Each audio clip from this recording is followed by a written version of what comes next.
นี่แมนวิดีโอการนำเสนอวิธีการฝึกอบรมของศูนย์เทคโดศูนย์เทคโดมีรูปการฝึกอบรมที่พิเศษและแตกต่างจากสถาบันอื่นซึ่งศูนย์เทคโดจะนำใช้วิธีการฝึกอบรม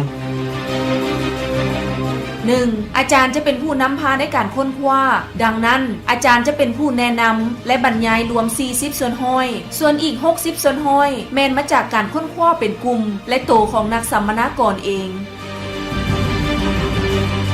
2. สัมมนากรจะต้องเป็นผู้ที่ห้าวหันและเป็นเจ้าการเรียนรู้พร้อมทั้งมีส่วนร่วมถามตอบปัญหาต่างๆและเข้าร่วมการสนทนากับทุกคน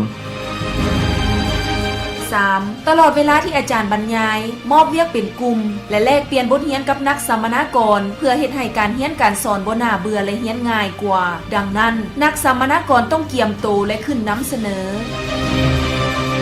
4. บางมื้ออาจารย์อาจจะให้เวียกบ้านหรือบทฝึกหัดเพื่อไปค้นคว้าตอนค่ำดังนั้นสัมมนากรจะต้องให้เวลากับตนเองเฮ็ดเวียกบ้านให้เต็มที่เพื่อจะได้เพิ่มความเข้าใจต่อบทเรียนหลายขึ้น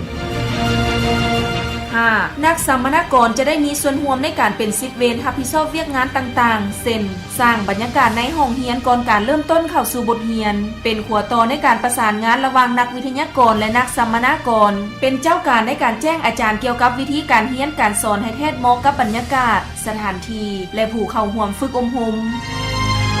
6. สัมมนากรควรฟังจดบันทึกและสอบถาม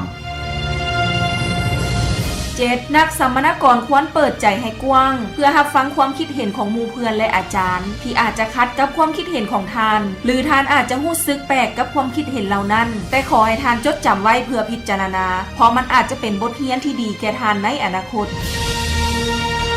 พวกเขาขออวยพรให้ทานมวลซืนและประสบผลสำเร็จในการฝึกอบรมครั้งนี้เทคโด